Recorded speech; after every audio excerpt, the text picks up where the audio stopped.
안녕하세요. 클라우디아입니다. 오늘은 한강 작가의 작품 아기 부처를 준비했습니다. 이 작품은 이상문학상 대상 수상작가 한강이 이제까지 발표한 작품 중에서 자신의 대표작으로 선정한 중편소설인데요. 작가 한강은 언젠가부터 글쓰기는 나에게 밥 같은 것이었다 라고 말합니다. 자유와 위안, 충혈로 몸을 덮여주는 밥.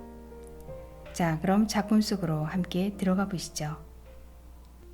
아기 부처. 아기 부처의 꿈을 꾼 것은 2월이었다. 동남아시아 어디쯤인 것 같기는 한데 이름을 알 수 없는 먼 나라에 가 있는 꿈이었다. 그 나라에서 아름답기로 소문났다는 아기 불상을 보기 위해 나는 버스를 타고 어디론가 달려가고 있었다. 정류장에 내려보니 탁 트인 벌판에 오디빛이 처음 보는 꽃들이 흐드러져 있고 먼 구름 위로는 황갈색 구름장들이 섬세한 나선 문양을 그리며 피어오르고 있었다. 조금 걸어가다 보니 가장자리에 흰 페인트가 벗겨져 피 얼룩 같은 녹이 드러난 표지판이 눈에 띄었는데 이상한 것은 그 표지판에 적힌 안내문이었다. 내가 가려는 그곳은 그냥 불상만 보고 오는 곳이 아니라고 했다.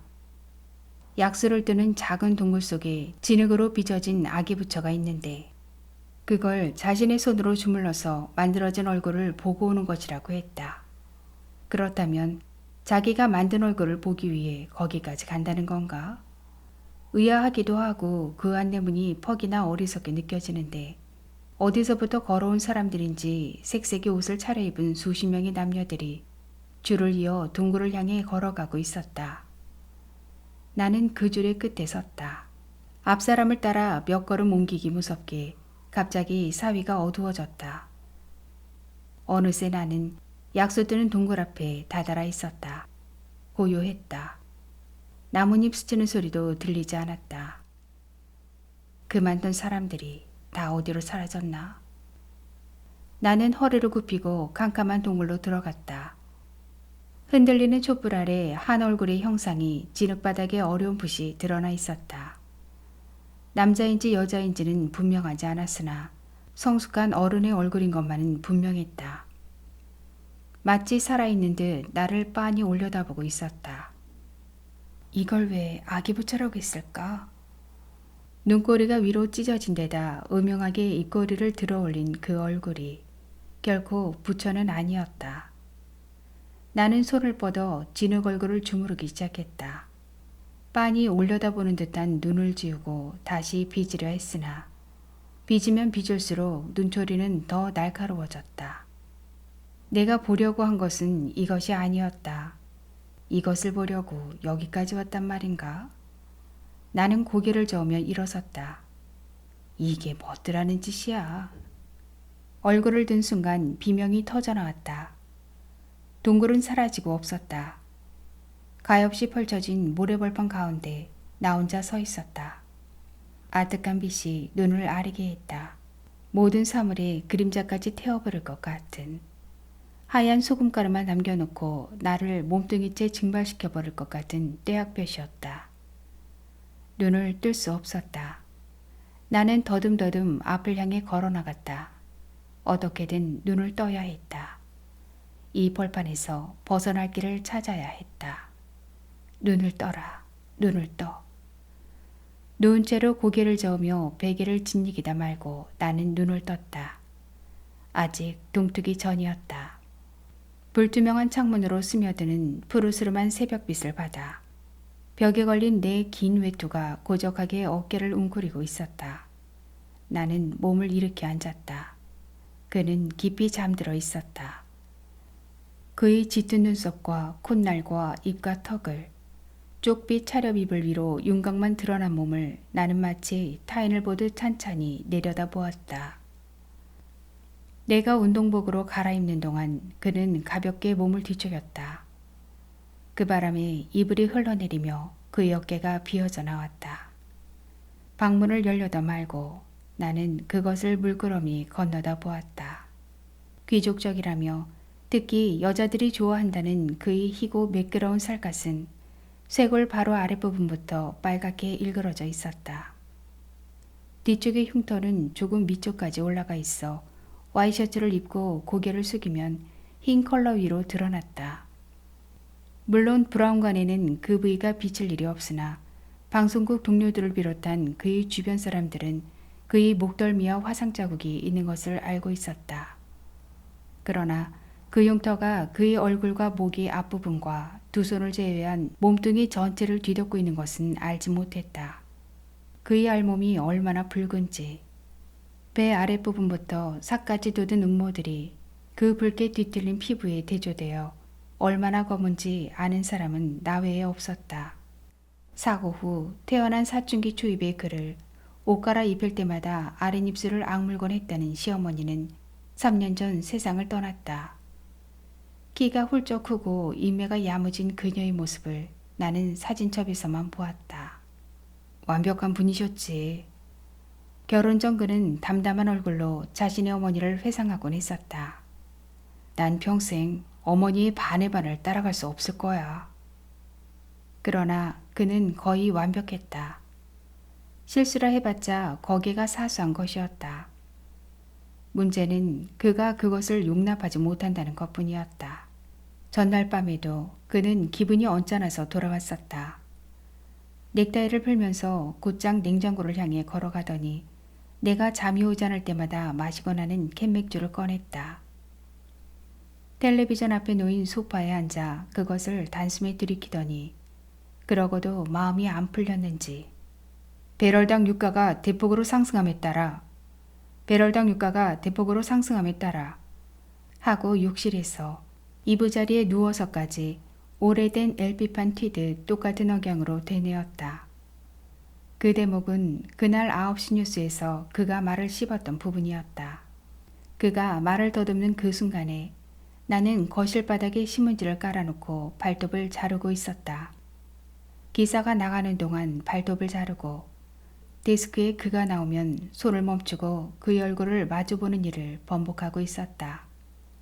신문지 바깥으로 튀어나간 발톱들을 쓸어담기 위해 내가 상체를 옆으로 기울였을 때 그는 문제의 실수를 했다. 나는 반사적으로 고개를 들었는데 그는 전혀 당황하지 않은 듯 여전히 당당하고 신뢰감 넘치는 얼굴로 말을 이어가고 있었다. 그러나 그의 눈 속에 희미하게 스쳐간 동요를 나는 알아보았다. 그쯤 괜찮아. 나는 브라운관 속의 그를 향해 속삭였다. 마치 그 말에 대답하듯 3년간 이 말을 맞대고 살아온 내가 듣기에도 매력적일 만큼 당당한 어조로 얇고 선이 뚜렷한 입술에 느긋한 미소를 머금은 채 그는 취재기자의 이름을 불렀다. 그러나 그에게 그쯤 괜찮은 것은 존재하지 않는다는 것을 나는 알고 있었다. 그 하찮은 실수를 두고 그가 얼마나 자신을 괴롭힐 것인지도, 그 철저한 성격이 젊은 그를 프라임타임 앵커의 자리까지 끌어올려 주었다는 것도 나는 알고 있었다. 제법 깊어진 기침을 뱉어내며 나는 가스레인지에 물을 올렸다. 유자 재어놓은 유리단지를 냉장고에서 꺼내 머그컵 2잔에 3숟가락씩 덜었다.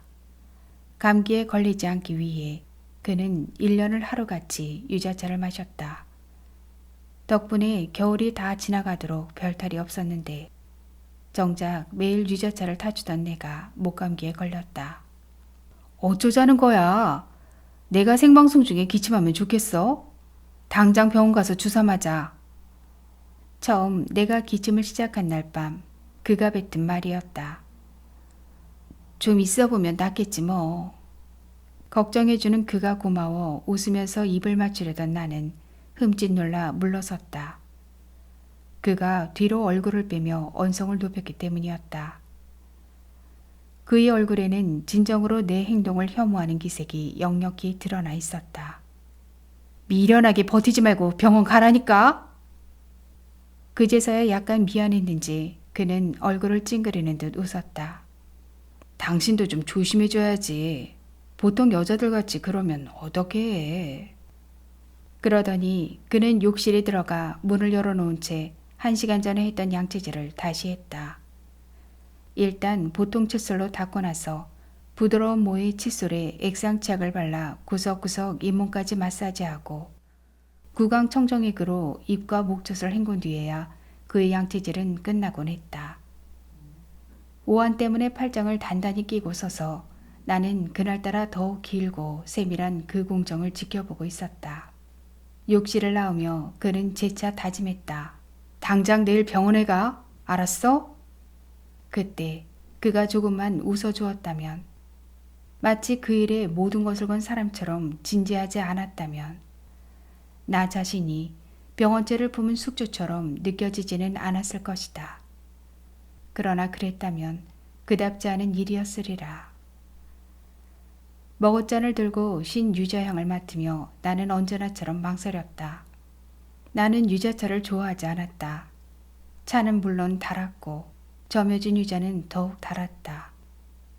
이마를 찌푸리며 꾸역꾸역 한 움큼의 유자 건더기를 씹어 삼킨 뒤 뜨거운 차에 3번에 나누어 들이켰다. 식탁 앞 의자에 걸쳐뒀던 파카를 입고 철제 현관문을 열었다. 4가지 조간신문들이 제각기 현관 앞에 팽개쳐져 있었다. 일면의 큰 글자들만 읽어내린 뒤 모두 현관 안으로 던져놓았다. 덩어리진 잿빛 먼지가 굴러다니는 콘크리트 층계를 밟아 내려갔다. 자그마한 빌라들이 모여있는 주택가 골목에서 3분만 걸어나가면 숲이 나왔다. 사실 내가 부르는 이름이 좋아 숲일 뿐 나무 20여 그루가 심어진 산책로에 불과했다. 산책로 옆 철조망이 허술하게 찢어진 틈으로 들어가 등성이길을 따라 올라가면 북한산 등산로에 이를 수 있지만 나에게는 이 볼품없는 산책로가 오히려 제 모양대로 편안했다. 어두운 하늘에 닿으려고 몸을 길게 뻗어올린 나무들의 뼈대를 올려다보며 나는 천천히 걸었다. 무슨 음악 같은 오랜 침묵이 그들을 에워싸고 있었다. 청량한 공기에는 부식된 겨울 낙엽 냄새가 배어 있었다. 가니 약수터와 목조 정자가 있는 곳에 이르러 나는 멈췄다. 일찍부터 물을 기는 노인들의 느릿느릿한 대화를 들어가며 맨손 체조와 제자리 뛰기를 300번 한 뒤 날이 밝을 때까지 정자에 앉아있는 것으로 내 일과는 시작되곤 했다. 그러나 나는 그날 체조도 제자리 뛰기도 하지 않았다. 늦겨울 새벽의 추위에 떨면서 이따금씩 속 깊은 기침을 오랫동안 뱉어내면서 정자에 웅크려 앉아 있었다. 좀 전에 꾸었던 꿈이 무엇인가가 집요하게 내 마음을 언짢게 하고 있었다. 난데없이 아기 부처라니. 저마다 날카로운 잎사귀들이 검질긴 살을 뚫고 파랗게 돋아 올라온 소나무들을 나는 쏘아보았다. 바람도 없는 침묵 속에서 그들은 철조망 너머 얼음으로 뒤덮인 계곡을 오두망잘 내려다보고 있었다. 공교롭게도 그날 뜻밖의 전화들을 받았다.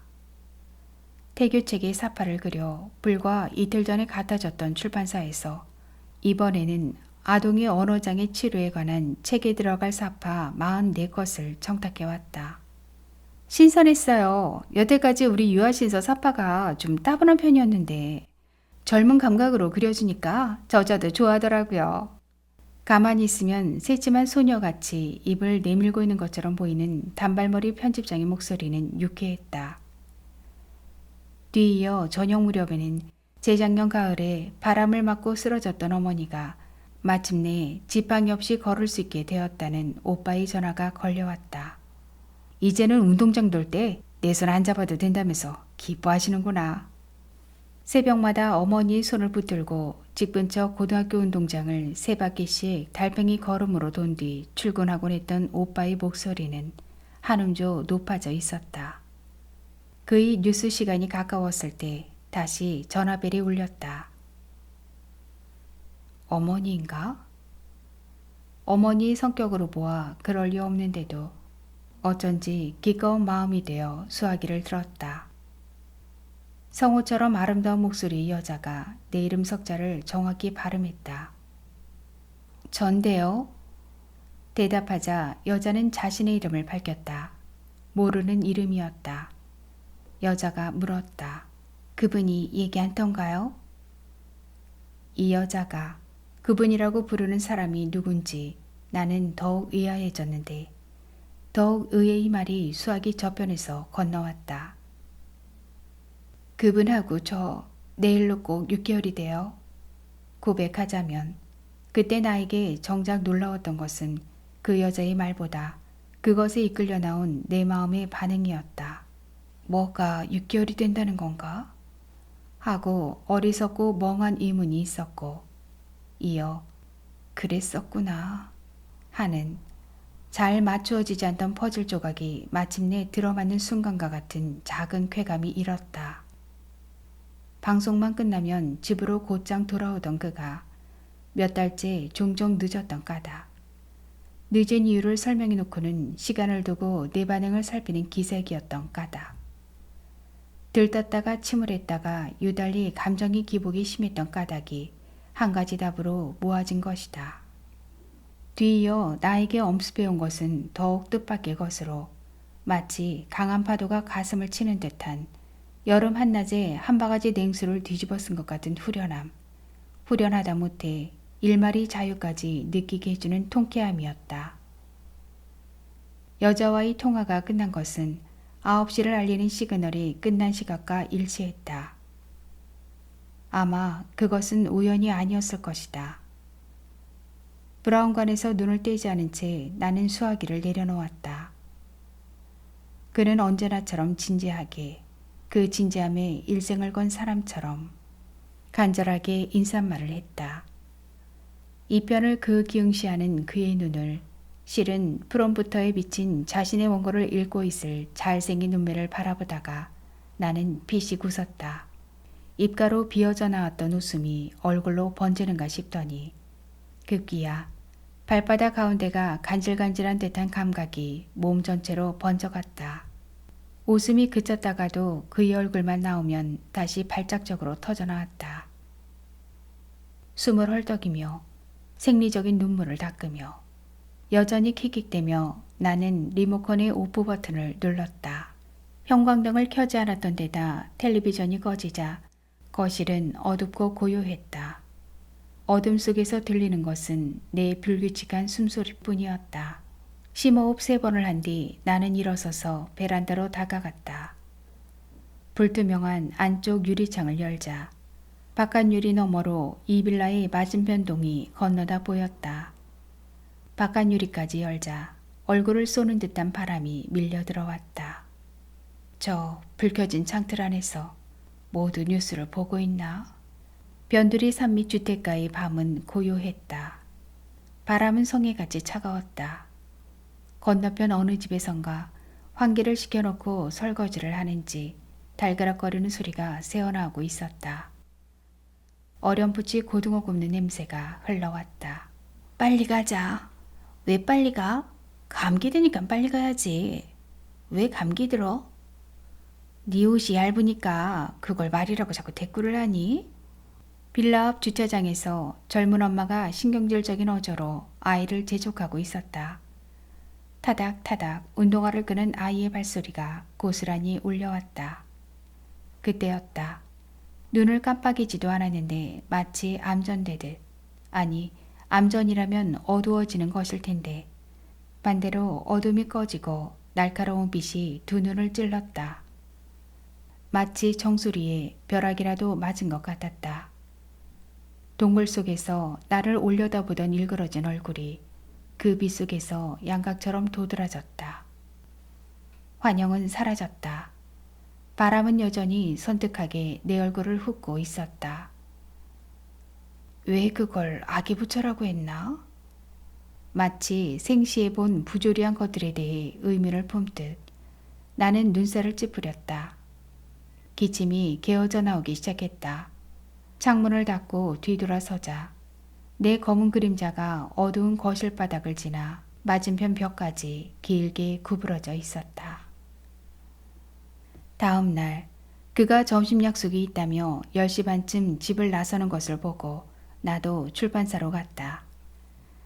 그의 출근 시간은 오후 2시지만 9시쯤 늦은 아침을 먹은 뒤 늘 그 시간에 차를 몰고 나가곤 했다. 최선희 씨, 혹시 사파가 들어갈 유아진서 초교주를 받아드는 나에게 단발머리 편집장은 유난히 뜸을 들이며 미소를 흘렸다. 30대 중반의 그녀는 제주도의 우도 태생이라고 했다. 그래서인지 명쾌한 일솜씨나 도전적인 어투에도 불구하고 이따금씩 풋살구 같은 섬소녀의 얼굴이 반짝 튀어나왔다가 사라지는 것처럼 보이곤 했다. 혹시 앵커 이상엽 씨가 남편 되세요? 나는 어정쩡한 미소를 지으며 그렇다고 했다. 그랬었구나. 소문이 맞았구나. 나 이상엽 씨 외신부 기자할 때부터 팬이에요. 설레는 어린아이처럼 편집장의 눈이 빛났다. 내가 어색해하는 것을 마치 눈치채지 못한 듯 그녀는 도대체 어떻게 만나신 거예요? 하고 채근하듯 물었다. 언제나 사람들의 질문 순서는 비슷했다. 어떻게 만났느냐, 누가 프로포즈를 했느냐, 결혼 생활은 어떠냐, 아이는 아직 없느냐, 왜 없느냐, 안 가지는 거냐, 못 가지는 거냐. 그렇게 물을 때 사람들은 내 평범한 얼굴과 키며 몸매를 유심히 살피는 기색이었다. 별 유명세 없는 예술 전문대를 나온 내 이력이나 평범함에도 몸이 치는 집안을 아는 사람들이면 더욱 그랬다. 어쩌다가 그와 어깨를 나란히 하고 거리를 걷다 보면 수군대는 소리가 들려왔다. 실물이 낫다, 그치? 키도 굉장히 크다. 에이, 여자는 그냥 그렇다. 화장도 안 했네. 편집장은 차 한 잔을 권했으나 예의 호기심 어린 질문들을 받고 싶지 않아 나는 사양하고 나왔다. 평일 낮 시간인데도 붐비는 전철역 입구에서 나는 잠시 망설였다. 불광동으로 행선지를 정했다. 이런 날 지팡이 없이 걷는 어머니의 모습을 보고 들어가는 것도 나쁠 것 같지 않았다. 어머니는 눈도 들지 않고 왔냐 했다. 그녀는 볕이 들어오는 거실 한쪽에 신문지를 깔아놓고 먹을 가는 중이었다. 깊은 먹내가 고즈넉히 현관까지 번져 있었다. 나는 손가방을 메고 원고 봉투를 두 팔로 안은 채 어머니를 내려다보았다. 목이 가늘고 허리가 구부정해 두루미 같은 내 체형은 젊은 날의 어머니를 닮았다고들 했다. 이제 노년의 때가 완연하다고는 하지만 마치 나도 그림을 그릴 때 저럴까 싶게 고개를 길게 수그리고 먹을 가는 어머니의 모습이 내 가슴에 옹이처럼 박혔다. 뭐라세요, 어머니? 몰랐어? 불화 시작하신 거 한 달도 더 됐는데. 오빠보다도 3살 많으니 나와는 나이 차이가 제법 나는 새언니는 언제나 나에게 다정하고 솔직한 반말을 했다. 내가 왔다고 특별하게 대접을 하는 법도 없었다. 그걸 욕하는 친척들도 덜어 있다고 들었지만 나는 사실 그 편이 훨씬 좋다고, 오히려 모든 여자들이 그렇게 했으면 좋겠다고 생각하고 있었다. 불화라니요? 우리 현석이 말이야. 3월이면 학교 들어갈 녀석이 좀 주의가 산만해야지. 그래, 정신집중 삼아 같이 그려보자고 신문사 문화센터에서 미나 배운다는 친구한테서 받아왔거든. 그런데 어머님이 더 좋아하시네. 현석이는 어디 갔어요? 그 녀석이 어디 집에 붙어 있는 거 봤어? 점심때 됐으니 배고프면 제 발로 들어오겠지. 마침 우유 수금 온 남자를 새언니가 상대하는 동안 나는 어머니 곁에 책상다리를 하고 앉았다. 내가 갈 때까지도 입을 떼자드려는 듯 무거운 침묵을 지키고 있던 어머니는 새언니가 영수증을 받아들고 총총히 부엌으로 사라진 뒤에야 입을 열었다. 한약을 마신 지 얼마 되지 않았는지 들끔한 감초 냄새가 풍겨왔다. 혼자 초를 그리게 되기까지는 이렇게 삼천장을 그대로 베껴야 된단다. 먹갈기를 멈추고 어머니가 보여주는 흰 팔절지에는 길게 주름져 바닥까지 끌리는 중국식 옷차림의 노인이 검고 가는 선으로 그려져 있었다. 시왕이다. 내가 자세히 보려고 고개를 빼자 어머니는 감색 주름치마 뒤편에 놓아뒀던 몇 장의 그림들을 건네주었다. 첫 번째 그림은 둥근 얼굴형의 두상이었다. 곱슬곱슬한 머리털 주변으로 꽃장식이 화려했고 이마 가운데 조그만 불상이 얹혀 있었다. 이건 보살초다. 그리고 이건 부처님이네요. 낯익은 석가모니 불이 가부좌를 틀고 있었다. 그래, 이건 열애초. 그렇지만 이걸 그리려면 먼저 이 앞에 것들부터 3,000장씩 그려야 된다. 내일 50장 더 그리고 모레 50장 마저 그리면 시황초는 끝나니까 하루에 안 빠지고 그린다 쳐도 2-5달은 더 있어야지. 그것들이 다인 줄 알고 내려놓으려던 나는 마지막 그림을 발견하고 미소를 지었다. 이것부터 그리지 그러세요. 고운데요. 고요한 여인의 얼굴이 비스듬히 발치를 내려다보고 있었다. 봉우리 진 연꽃가지가 그녀의 손에 가볍게 들려 있었다. 그건 관음초다. 맨 나중에 그리는 거다. 나는 어머니께 잠깐 붓을 주워보라고 했다. 새 화선지를 펴고 새필에 먹을 묻혀 그 관세음 보살의 모습을 그렸다.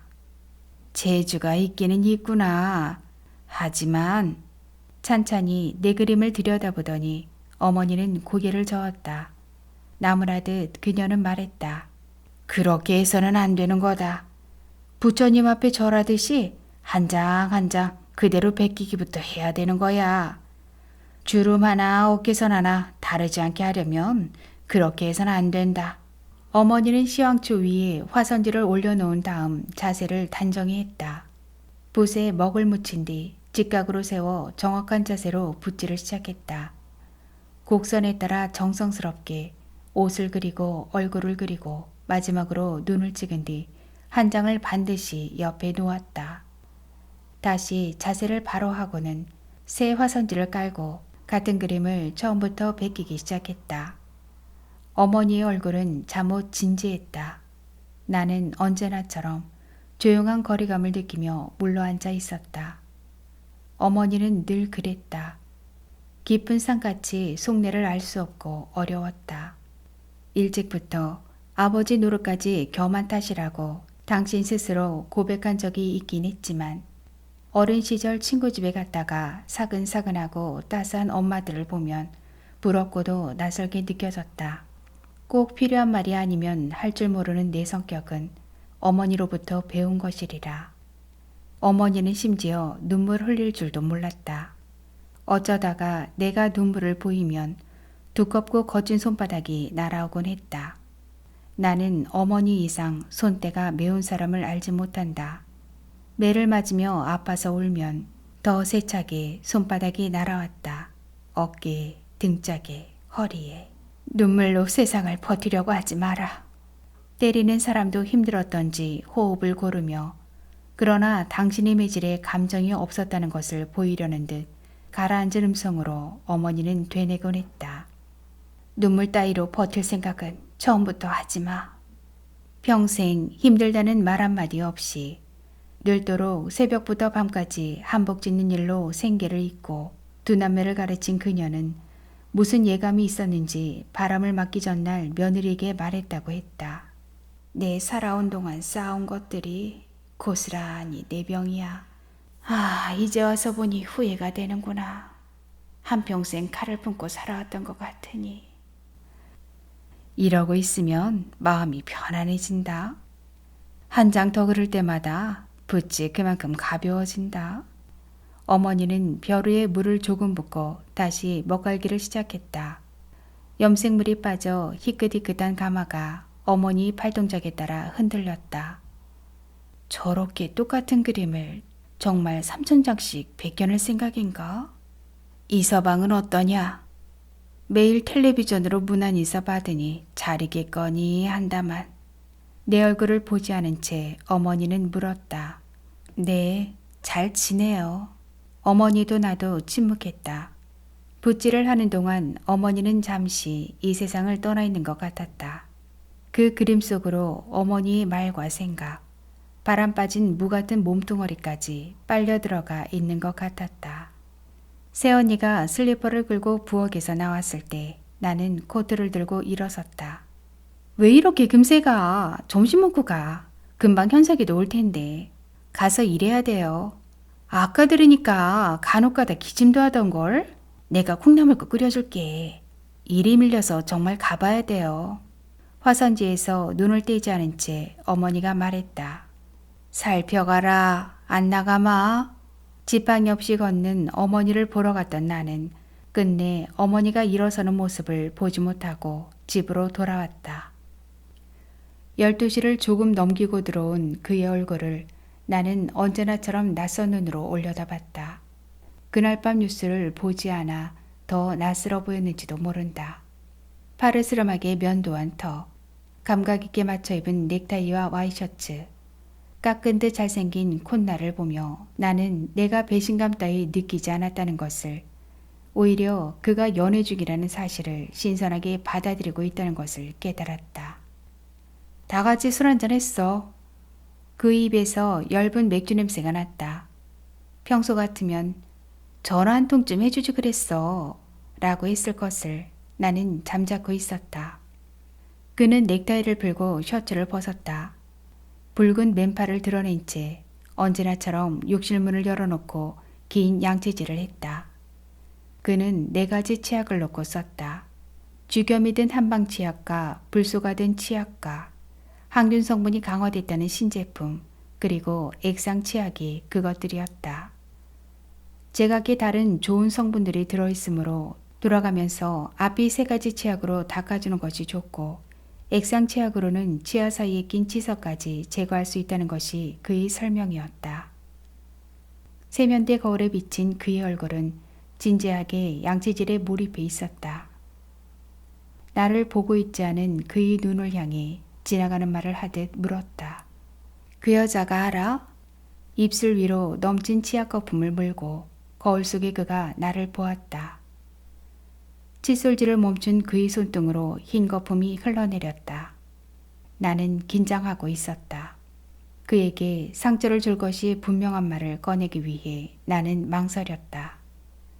말해야 한다. 나는 다짐했다. 망설이지 말고 지금 물어야 한다. 그는 머금었던 거품을 세면대에 뱉었다. 그게 무슨 말이야? 라고 하는 대신 그는 눈으로 묻고 있었다. 그는 실수하고 싶지 않은 것이다. 내 말을 정확하게 이해할 때까지는 섣불리 대응하고 싶지 않은 것이다. 나는 천천히 마치 아무렇지도 않은 듯, 그러나 온몸의 신경이 빳빳이 긴장하는 것을 느끼며 물었다. 당신 몸, 그 여자가 알아? 그의 눈시울이 미세하게 경련했다. 입술가에 흰 거품을 묻힌 채 타액과 치약이 함께 흘러내리는 칫솔을 거머쥔 채 그는 나를 쏘아보았다. 나는 눈을 피하지 않았다. 그가 먼저 고개를 수그리고 양치컵에 물을 받아 입을 헹구었다. 얼굴을 수건에 닦은 뒤 고무 슬리퍼를 벗고 걸어 나왔다. 빠듯한 간격으로 내 옆을 스쳐 지나갔다. 그의 몸이 스치는 순간 액상 치약이 박하 냄새와 함께 섬뜩한 한기가 끼쳐왔다. 전화하겠다더니 했군. 소파에 앉으려다 말고 그가 중얼거렸다. 내 쪽으로 몸을 돌리더니 덧붙였다. 그앤 당신과 달라. 침착한 얼굴이었지만 마치 오랫동안 억눌러왔던 이야기를 꺼내듯 그의 말끝에는 힘이 들어가 있었다. 그 여자는 그를 그분이라 하고 그는 그 여자를 그 애라고 하는구나. 나이 차이가 그렇게 많은가? 하고 나는 생각했다. 당신같이 이중적이지 않아. 내 모든 걸 다 좋아할 거야. 조금 있다가 나는 다시 물었다. 그럼 아직 몰라? 벼랑간 그의 주먹이 벽을 내리쳤다. 그 소리가 어마어마하게 들린 것은 밤의 정적 때문이었을 것이다. 숨이 찬 사람처럼 그의 어깨가 들먹거렸다. 그는 의식적으로 음성을 낮추고 있었다. 말했잖아. 그 애는 당신 같지 않을 거야. 나 같은 게 어떤 건데? 그가 마침내 고함을 질렀다. 그걸 꼭 내 입으로 말해야겠어? 그의 얄짤한 입술이 경련했다.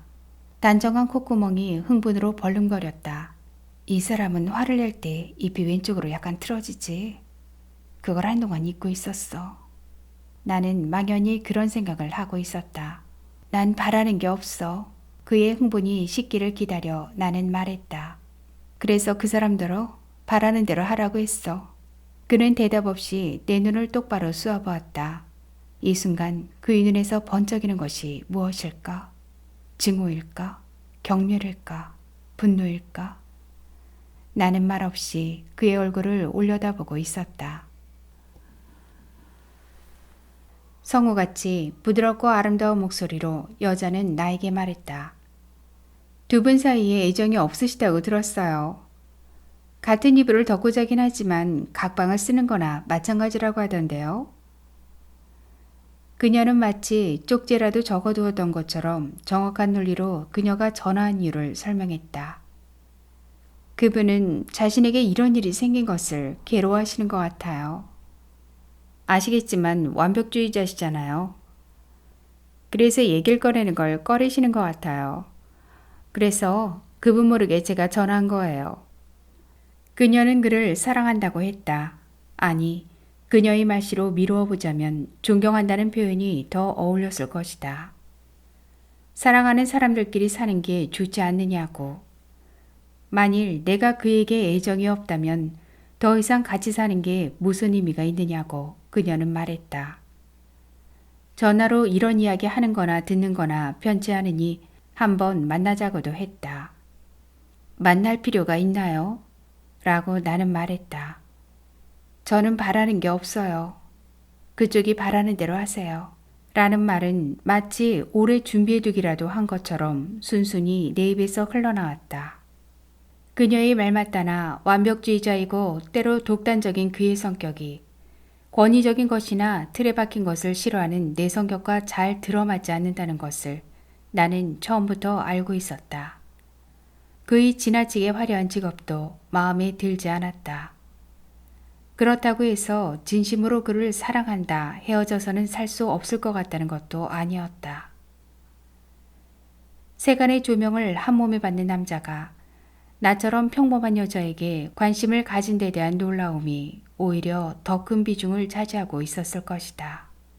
그러니만큼 두 사람의 미래를 묶어서 생각한 적 없고 혹여 그런 말이 나온다 해도 짐짓 화제를 돌리곤 하던 내가 결혼을 결심하게 된 것은 그가 살던 오피스텔을 처음으로 방문한 뒤였다.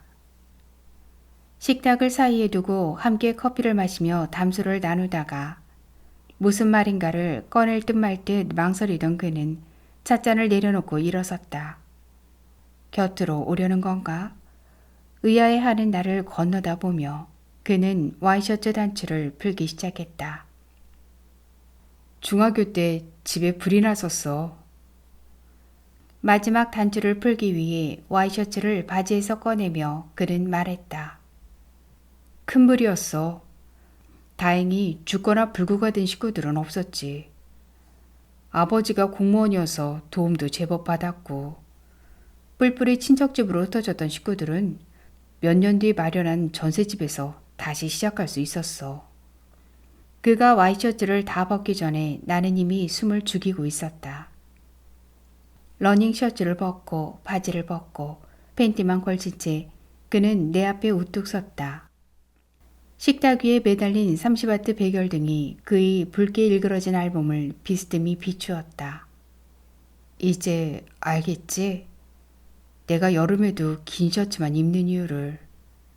농담을 가장한 그의 목소리가 떨고 있었다.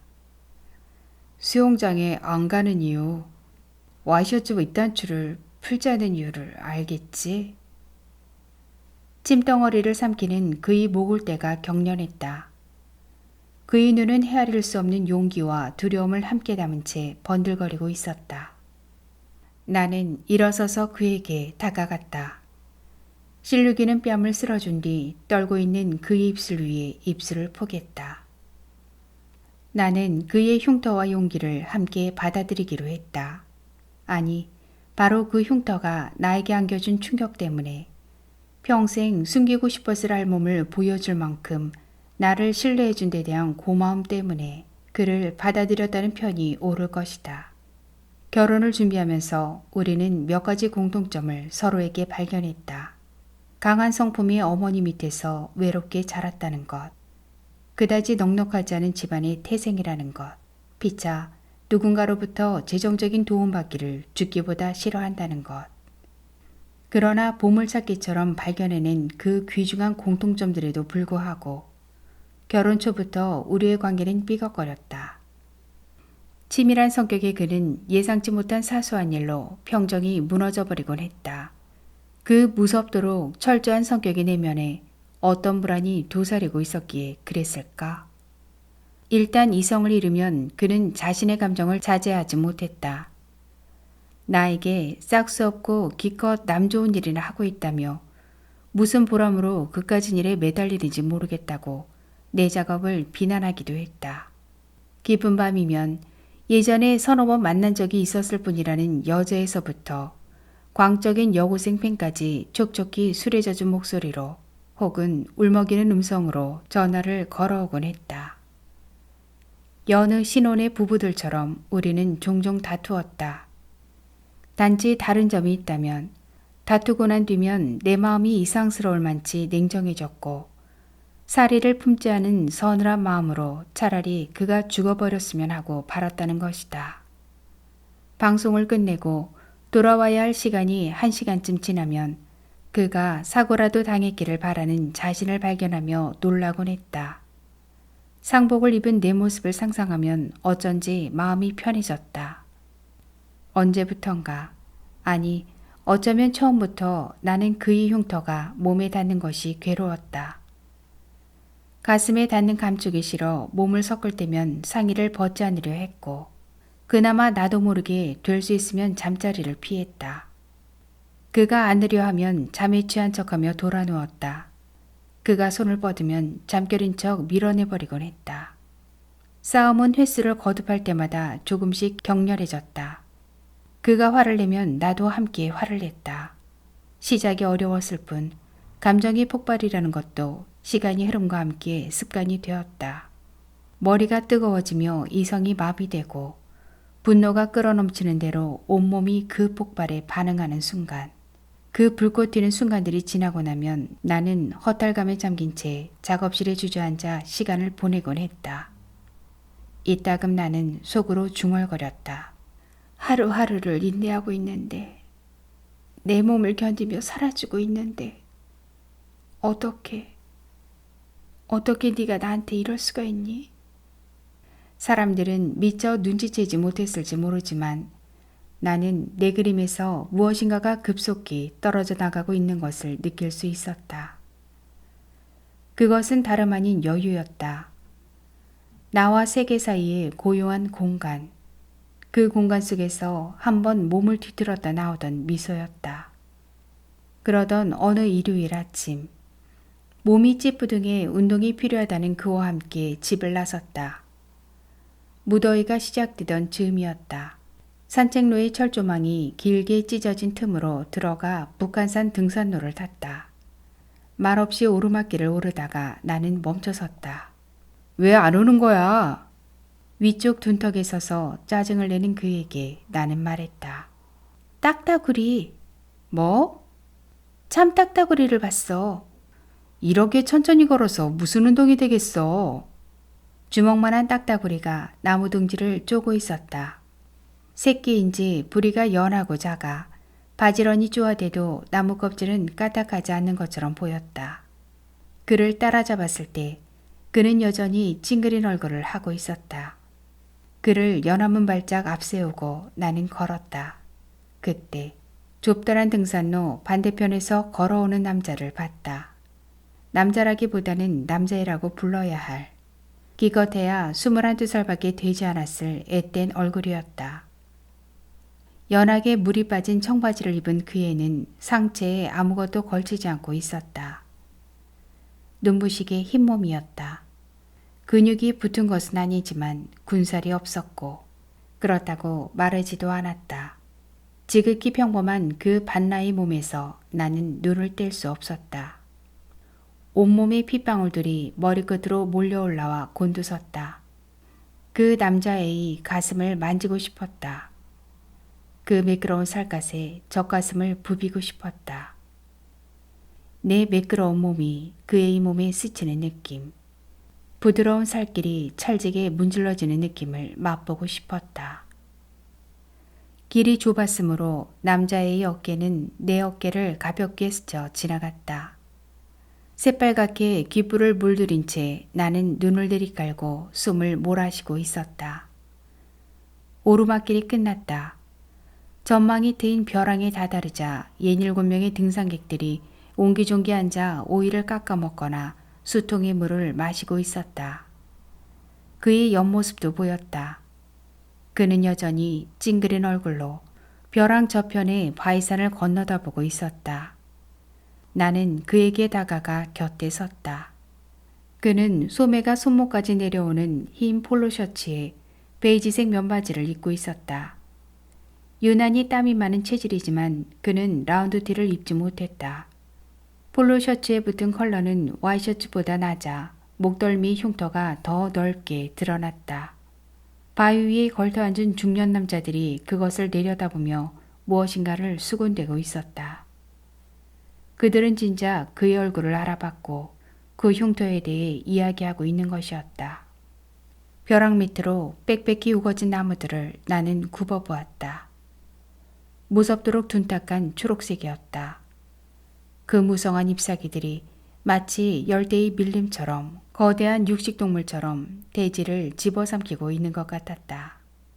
내가 디딘 땅이 서서히 사선으로 기울었다. 무엇인가가 벼랑 아래에서 내 몸을 흡입하는 것 같았다. 언젠 끝에 그와 함께 말없이 차를 타고 달리던 어느 날, 그가 모든 핸들을 힘차게 틀어 중앙선을 넘고 싶었던 충동처럼 두 사람의 운명을 일시에 끝장내버리고 싶었던 무서운 욕망처럼 나는 인정하고 싶지 않은 충동을 느끼고 있었다. 왜 그래? 나도 모르게 몸을 떨고 있었던 모양이었다.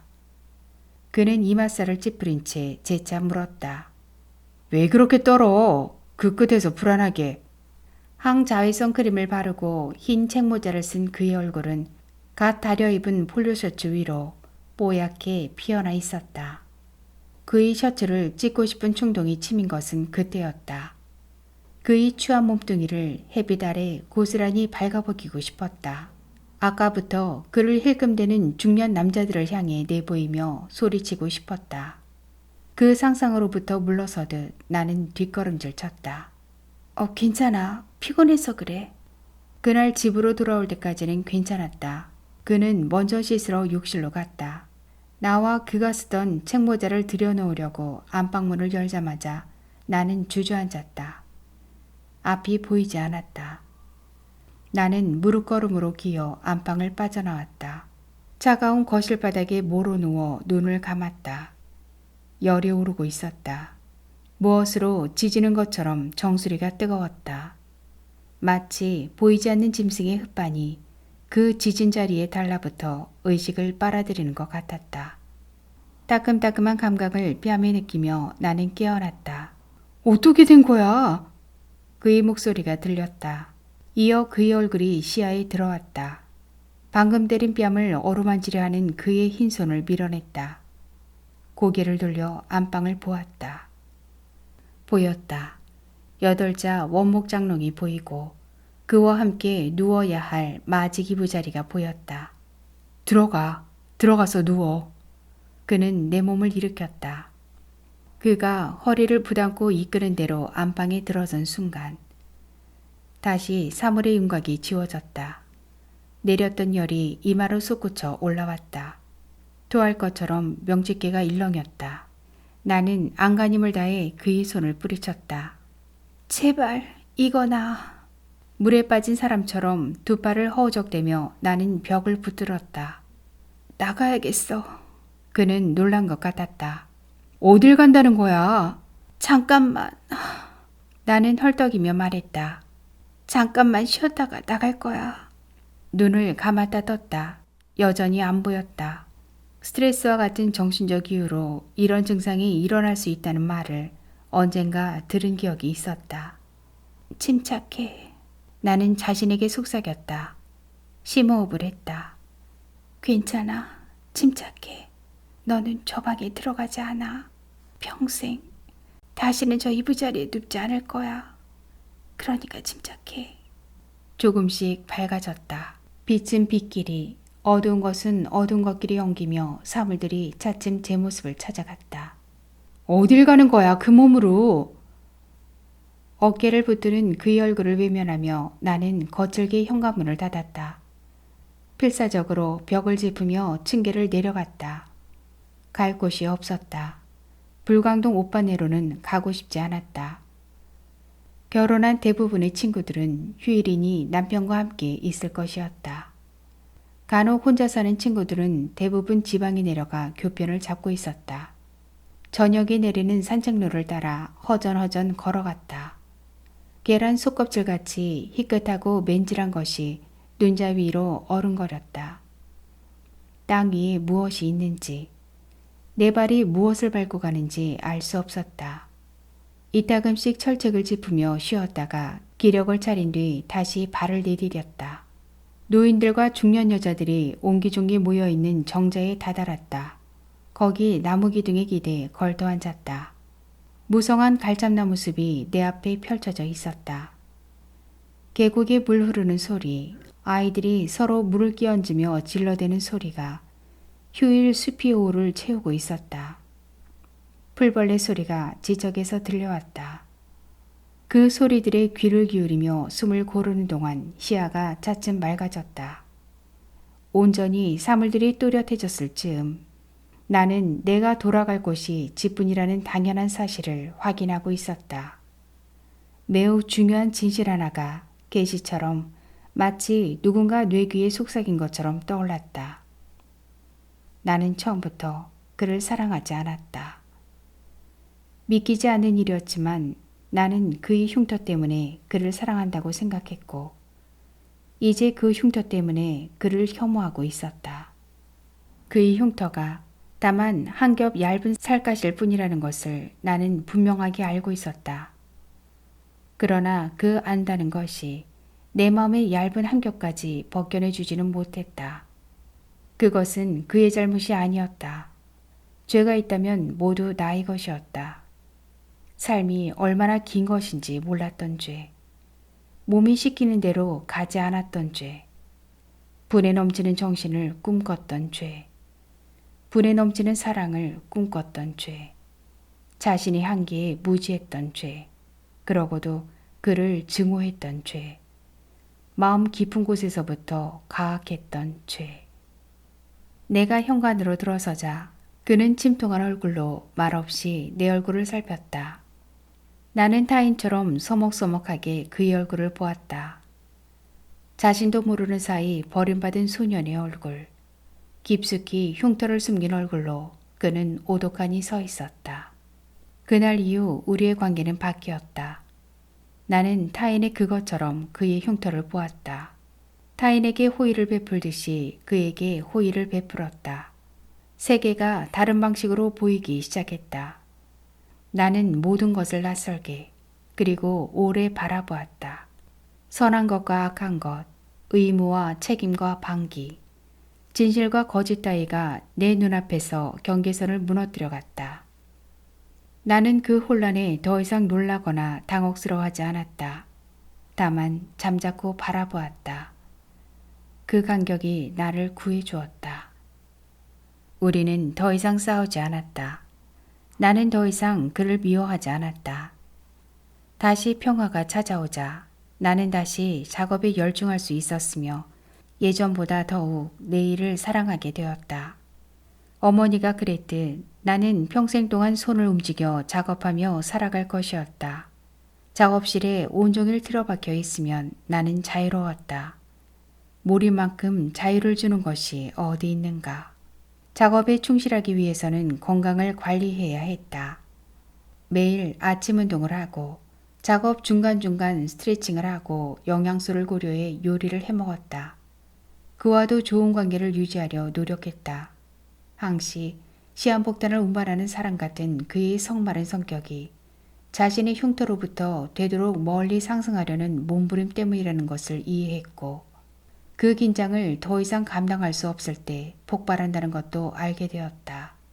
화면으로 보기에 그의 얼굴은 편안하게 보이지만 그의 귀에 꽂힌 이어폰으로는 뉴스룸이 아우성이 끊임없이 뛰어든다는 것을, 매일 치르는 전쟁과도 같은 뉴스를 마친 뒤 몰려드는 피로에 대해서도 알게 되었다. 온 세계에서 벌어지는 사건들을 옮겨잡아 도로 던져놓을 뿐 결국 소나기에는 아무것도 남지 않는 허탈함도 이해했다. 가끔 뉴스센터에 앉아서 물고기처럼 입만 달싹거리는 꿈을 꿔.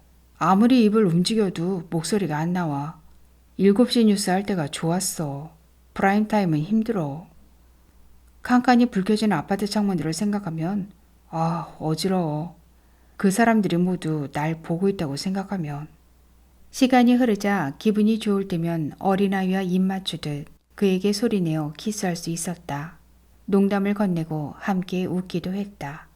그의 몸이 추하게 느껴질 때마다 내가 품은 혐오를 보상하기 위해 더욱 친절하게 대했다. 아주 이따금씩이었지만 불 꺼진 방에서 몸을 섞기도 했다. 그렇게 조금씩 정을 붙이며 살아갈 수 있으리라고, 어떻게든 견뎌갈 수 있으리라고 나는 믿었다. 사랑하지 않는 사람들끼리 사는 것은 시간 낭비잖아요. 라고 그 여자는 말했다. 그런가? 나는 시간을 낭비한 건가? 그 여자의 전화를 받은 2월에 나에게 일어난 가장 큰 변화는 뾰족한 것에 대해 비정상으로 예민해진 감수성이었다. 이를테면 베니어판 문에 사진 엽서를 붙였다가 엽서만 떼고 앞정은 안 빠져서 그대로 둔 것이 있었는데 어느 날 아침 그것을 뜻없이 바라보다가 문득 찔린 나무의 고통을 느꼈다. 실제로 내 뒤통수 어느 부분의 피부가 아팠다. 사과 꼭지를 도려내다 말고 과도 끝이 얼마나 날카로운가에 몸서리를 치기도 했으며 끝부분이 부러진 라디오 안테나를 보면 눈이 시렸다. 시간 낭비. 작업에 몰두해 있다가도 문득문득 와이셔츠 핀처럼 머리에 꽂히는 여자의 말에 나는 고개를 젓곤 했다.